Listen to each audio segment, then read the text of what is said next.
अनोळखी दी unexpected love story भाग 5. अनिका राग करून निघून जाताना पाहून कुणाल विचारात पडला.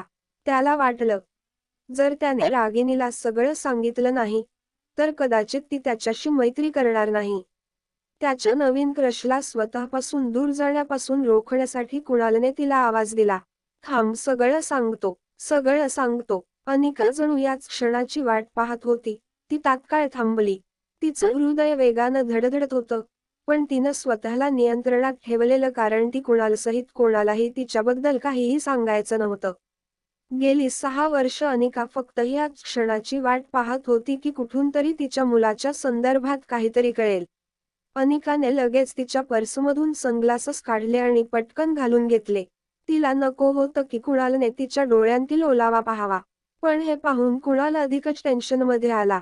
त्याला वाटलं की अनिका तिथून निघून जाण्याच्या तयारीत सनग्लासेस घालत आहे. म्हणून तो टेबलवरून उठून अनिकाजवळ आला आणि इकडे तिकडे पाहू लागला.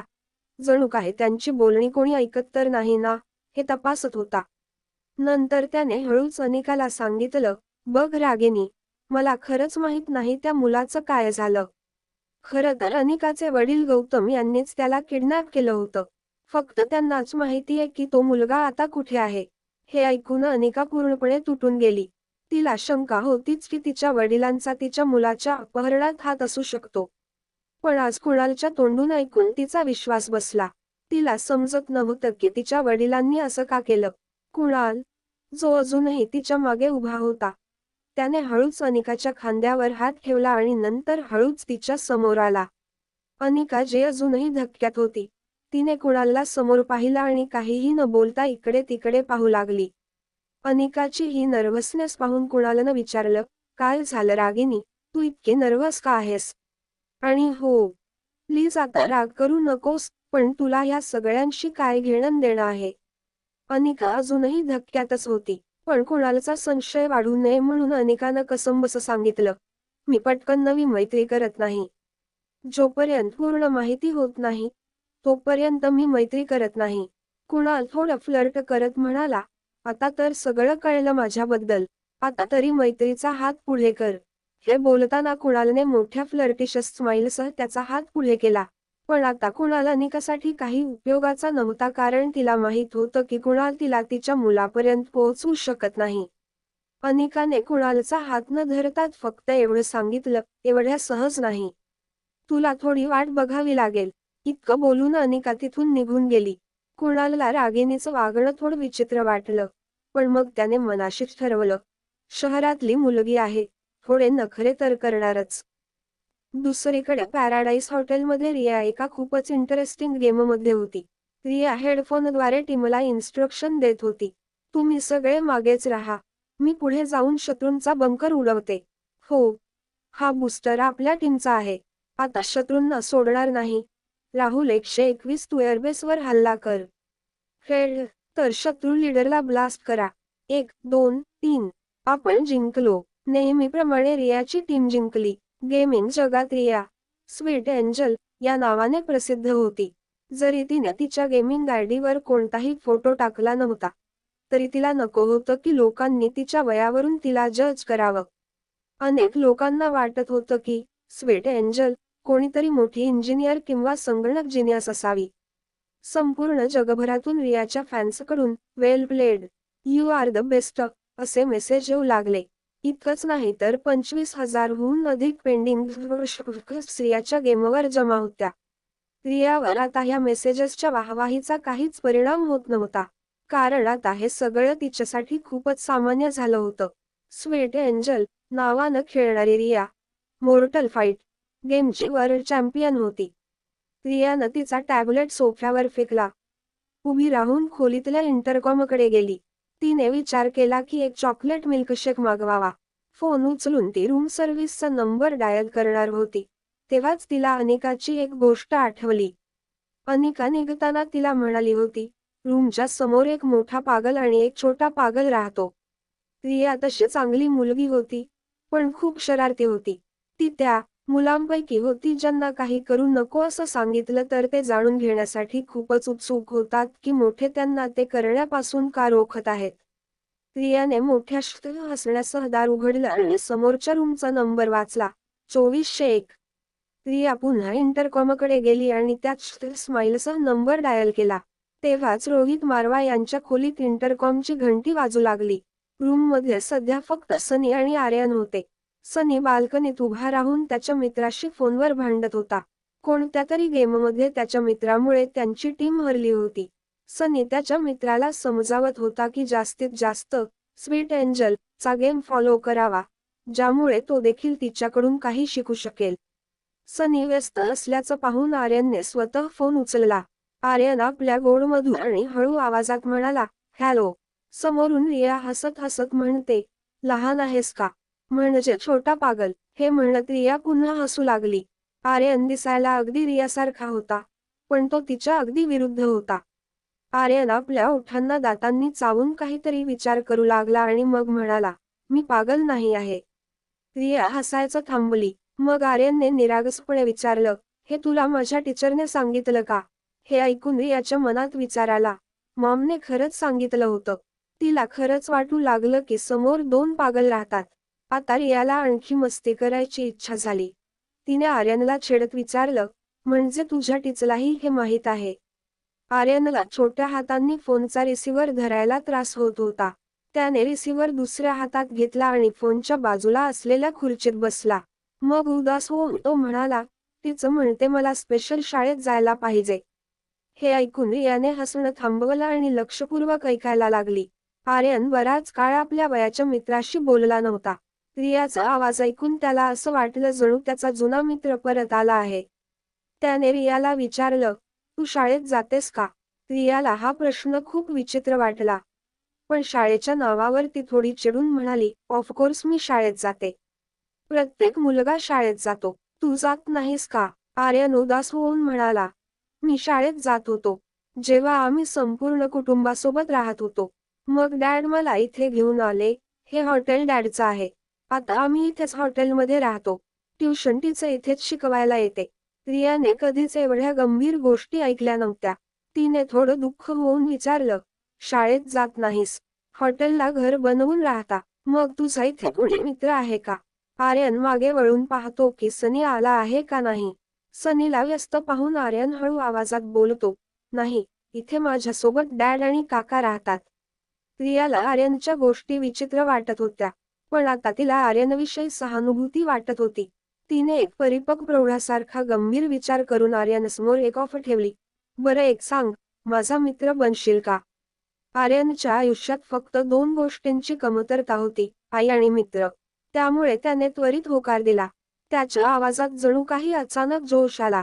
रियानेही आनंदाने स्वतःचा परिचय करून दिला. I am Riya. तुझं नाव काय आहे? आर्यन आत्मविश्वासाने म्हणाला. I am Aryan. तू कुठून बोलतेस? रियाने उत्तर दिलं, मी समोरच राहते. मी आणि माझी मॉम तुमच्या हॉटेलमध्ये गेस्ट आहोत. तू मला भेटशील का? हे ऐकून आर्यनने बाहेर बसलेल्या सनीकडे पाहिलं. त्याला वाटलं की सनी त्याच्या स्वतःच्या समस्यांनी व्यस्त आहे. मग त्याने विचार केला आणि एक हात फोनच्या माईकवर ठेवून हळू आवाजात विचारलं, पण कसं? डॅड मला रूममधून एकटं बाहेर जाऊ देणार नाहीत. रिया एक हात कंबरेवर ठेवून फोनचा रिसिव्हर आपल्याच डोक्यावर टाकते. अरे तू लहान आहेस का? बघ, तू 15 मिनिटात मला हॉटेलच्या लॉबीमध्ये भेट. मी मम्माला फोन करून सांगते की मला पिझ्झा खायचा आहे, म्हणून आम्ही खाली जात आहोत. ती आली की तू तिलाही भेट आणि आमच्यासोबत पिझ्झा खायला चल. बरं, आता फोन ठेवते. 15 मिनिटांनी खाली भेट. तेव्हा आर्यन थोडा गोंधळून आपलं डोकं खाजवत म्हणतो, पण मी तुला कसं ओळखणार? रिया इम्प्रेस होऊन म्हणते, खूप चांगला प्रश्न. एक काम कर, काळी पॅन्ट आणि काळा टी शर्ट घालून ये. मी सुद्धा तेच घालून येईन. आपल्या कपड्यांमुळे आपण एकमेकांना ओळखू. आर्यनला ही आयडिया आवडली. त्याने फोन ठेवला आणि सनीकडे पाहत पाहत त्याला चुकवून हळूहळू दुसऱ्या खोलीत शिरला. ती खोली आर्यनचीच होती. दुसरीकडे रिया आनंदात होती की तिने या नवीन जागेत नवीन मित्र बनवला होता. काही विचार करून रियाने आपल्या मोबाईलवरून एक मेसेज टाईप केला. I want to go out for pizza, come fast. आणि तो मेसेज अनिकाला पाठवला. थोड्याच वेळात आर्यन आपल्या खोलीतून काळी जीन्स आणि काळे टी शर्ट घालून बाहेर आला. त्याने पाहिलं की सनी अजूनही हेडफोन लावून फोनवर व्यस्त होता. आर्यनमध्ये कधीही नसलेली हिंमत आली होती. त्याला माहिती होतं की रोहितला हे कळलं तर त्याला कडक शिक्षा होईल. पण नवीन मित्र आणि बाहेर पिझ्झाचा मोह यामुळे त्याला धाडस आलं. आर्यन हळूच मुख्य दरवाजापर्यंत गेला. सनीला कळू नये म्हणून त्याने दरवाजा सावकाश उघडला आणि सनीकडे पाहत पाहत रूममधून बाहेर पडला. रूमच्या बाहेर एकटं पाऊल टाकल्यावर आर्यनचा आत्मविश्वास वाढला. त्याला स्वतःवर इतका विश्वास कधीच नव्हता. आर्यनचं लक्ष समोरच्या सूट 2402 वर गेलं. त्याला वाटलं की प्लॅनमध्ये थोडा बदल करायला हवा. का नाही? तो आणि त्याची नवीन मैत्रीण इथूनच एकत्र जाऊ शकतात. आर्यन कॉरिडॉरमध्ये पुढे गेला. तो रियाच्या रूमच्या दारापर्यंत पोहोचला. त्याने बेल वाजवण्यासाठी हात उचलला, पण तिथपर्यंत त्याचा हात पोहोचला नाही. म्हणून त्याने दारावर टकटक करायचं ठरवलं. तो नॉक करणारच होता. इतक्यात लिफ्ट उघडल्याचा आवाज आला. आर्यनचा जीव जोरजोरात धडधडू लागला. त्याने विचार केला की रोहितने त्याला असं बाहेर पाहिलं तर काय होईल. आर्यन घाबरला आणि लिफ्टकडे वळून पाहू लागला. तेव्हा त्याने पाहिलं की लिफ्टमधून अनिका बाहेर येत होती. त्याचे डॅड तिथं नव्हते. हे पाहून आर्यनचा जीव भांड्यात पडला. अनिका आर्यनला दाराबाहेर पाहून आधी थोडी आश्चर्यचकित झाली. आणि मग ती त्याच्याकडे गेली. त्याच्या गालावर हात फिरवत म्हणाली, I am sorry mamma, late झाली. आर्यन काळ्या जीन्स, काळ्या टी शर्ट आणि स्पोर्ट शूजमध्ये दिसत होता. त्यामुळे आई असून सुद्धा अनिका त्याला पाहून गोंधळली होती आणि विचार करत होती की ही तिची मुलगी रिया आहे. आर्यन मोठ्या डोळ्यांनी अनिकाकडे पाहत राहिला. तिने पर्समधून रूम अनलॉकच करण्यासाठी कार्ड काढलं आणि त्याच वेळी पर्समधून तिचा मोबाईल देखील काढला. तिने कार्ड लॉक सेन्सरवर लावला आणि दुसऱ्या हाताने मोबाईल चेक करू लागली. अनिका आर्यनला रिया समजून त्याच्यावर प्रेमाने रागवत होती. अशा प्रकारे एकटीने रूमच्या बाहेर येण्याचा काय अर्थ आहे? तुझी खूप शक्ती वाढली आहे. तेवढ्यात रूम अनलॉकच झाल्याचा आवाज आला. त्या क्षणातच अनिकाची नजर रियाच्या मेसेजवर पडली. Want to eat pizza, come fast. हे वाचून अनिकाचा राग शांत झाला. आणि थोडी गिल्टी फील करत तिने खाली वाकून आर्यनच्या गालांवर किस केलं. आणि ती म्हणाली, आय एम सो सॉरी, तुला खूप भूक लागली असणार ना. चल, एखाद्या चांगल्या रेस्टॉरंटमध्ये जाऊन पिझ्झा खाऊया. हे म्हणत अनिकाने पुन्हा एकदा रूमचा दरवाजा बाहेरून बंद केला आणि तिने आर्यनचा हात धरून त्याला लिफ्टमध्ये नेलं. या सर्व गोष्टींच्या दरम्यान आर्यन फक्त अनिकाकडे पाहत राहिला. अनिकाचा स्पर्श, तिचं प्रेम बघून आर्यनला असं वाटलं की जर त्याची आई असती तर तिने त्याच्यावर असंच प्रेम केलं असतं. आर्यनला त्याच्या नवीन मैत्रिणीला भेटायचं होतं हे देखील तो विसरून गेला होता. या क्षणी आर्यनला अनिकाच्या ममतेपलीकडे काहीच दिसत नव्हतं. लिफ्टमध्ये अनिकाच्या शेजारी उभा असलेला आर्यन हळूच अनिकाची बोटं पकडतो. हे पाहून अनिकाला थोडं अजब वाटलं आणि तिने आर्यनकडे पाहिलं.